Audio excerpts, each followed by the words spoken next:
But Moses said to God, "Who am I to go to Pharaoh?" And God said, "I will be with you. I am becoming who I am becoming. It is time for you to do the same." Everyone else walked right by, but you saw the miracle burning. Pick up your staff now and make yourself ready. The journey ahead is long, and generations will come their stories to learn how you tied your shoes and how to lead the people with compassion and with vision as you are about to do. In summary, this Torah portion is about Moses.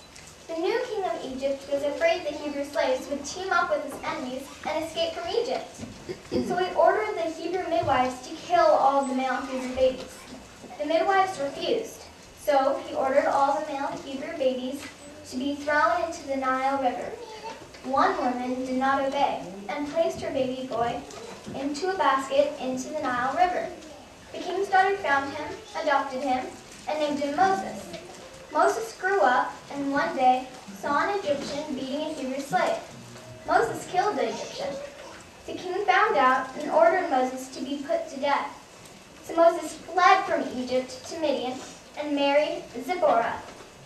Later, God speaks to Moses from a burning bush, telling Moses to go back to Egypt with his brother Aaron and tell Pharaoh to let his people go. Even though Moses doubted what God said, he did what God told him to do. Pharaoh didn't let the people go, instead making them work harder. The Hebrews doubted that Moses would get them out of Egypt and blamed Moses for the extra work. Moses complained to God, but God said, "You shall soon see what I will do to Pharaoh. He shall let them go because of a greater might." In Exodus chapter 3, verse 11, Moses says to God, "Who am I that I should go to Pharaoh and free the Israelites from Egypt?" Moses doubted that Pharaoh would ever let his people go. Moses argued with God, leading me to think that Moses doubted God. Why did Moses doubt God? Maybe Moses doubted God because it was a big thing to do. And if something went wrong, it would go wrong big time. We all have our doubts, especially if somebody wants to do something huge. Like publish a book. Theodore Geisel, otherwise known as Dr. Seuss, a famous children's author, failed many times at getting his book published. Many people doubted he would ever get his book published. If I were Dr. Seuss, I would probably doubt myself.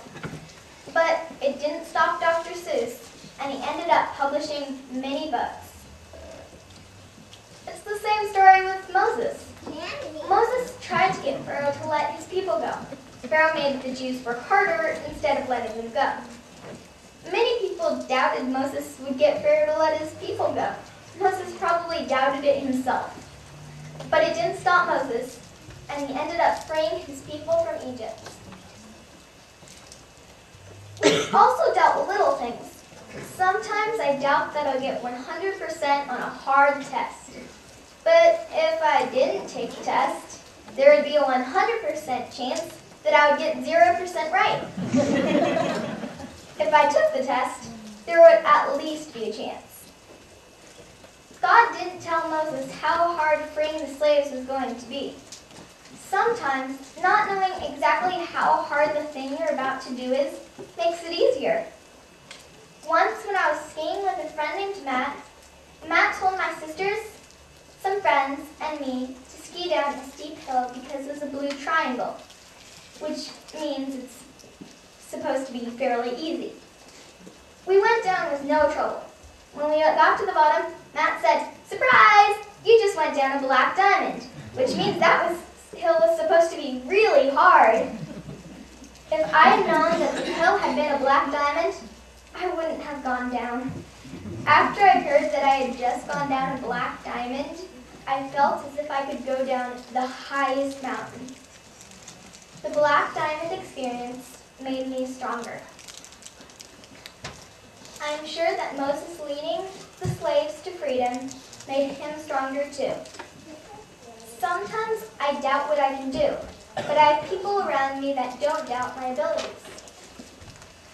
Before skiing that day, with Matt believing in me, I doubted that I could ski down a black diamond without breaking an arm. Of course, now I know I can. I like to think about your determination of succeeding as a boat floating on the water. When somebody tells you that they doubt you'll succeed, a small hole is punctured in your boat. But in Moses' case, 100 holes were punctured in his boat. Moses' boat was sinking fast. Luckily, there were still some people there to cheer Moses on. Most importantly, God. So Moses' boat didn't sink enough to stop him from doing the right thing. My point is that all of us have the power to sink somebody's boat. Don't do it.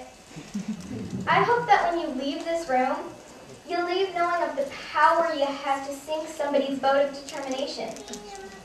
You don't just have the power to sink somebody's boat, but you also have the power to fix somebody's boat.